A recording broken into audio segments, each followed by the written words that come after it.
कहानी दोस्ती का चोर। एक दिन शहर में एक अजनबी खलनायक आ जाता है जिसका नाम था दोस्ती का चोर। वह बड़े ही चालाक तरीके से लोगों की दोस्ती चुराने की योजना बनाता है।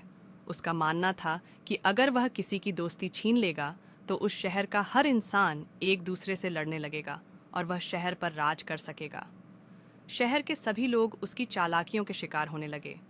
वह लोगों को एक दूसरे से झगड़ा करवा देता, उनके बीच गलतफहमियां पैदा करता और दोस्ती को तोड़ देता। लेकिन इस बार उसका सामना करने के लिए खड़े थे मोटू और पटलू। मोटू और पटलू दोनों बचपन से सबसे अच्छे दोस्त थे। वे एक दूसरे के बिना कुछ नहीं कर सकते थे और उनकी दोस्ती के बारे में तो शहर में कोई शक भी नहीं करता था। जब मोटू और पटलू को पता चला कि शहर में दोस्ती का चोर घुस आया है तो उन्होंने ठान लिया कि इस बार वह उसकी योजना को नाकाम करेंगे। मोटू: पटलू, हम इसे अपनी दोस्ती के साथ हराएंगे। पटलू: हाँ, दोस्ती ही हमारी ताकत है और यह चोर इसे नहीं छीन सकता। दोस्ती का चोर मोटू और पटलू को देखता था और मुस्कुराते हुए उनके पास आया। दोस्ती का चोर: तुम दोनों की दोस्ती बहुत मजबूत लगती है, लेकिन मैं इसे तोड़ने में माहिर हूँ। देखो, मैं तुम्हारी दोस्ती छीन लूँगा। दोस्ती का चोर अपनी जादुई शक्ति से मोटू और पटलू के बीच गलतफहमियां पैदा करने लगा। वह मोटू से कहता, पटलू तुम्हारी पीठ पीछे हमेशा तुम्हारा मजाक उड़ाता है। फिर वह पटलू से कहता, मोटू तुम्हें बिल्कुल भी समझता नहीं है, वह हमेशा अपनी ही करता है। शुरुआत में मोटू और पटलू थोड़े भ्रमित हुए, लेकिन फिर दोनों ने एक दूसरे की आंखों में देखा और समझ लिया कि यह सब एक चाल है।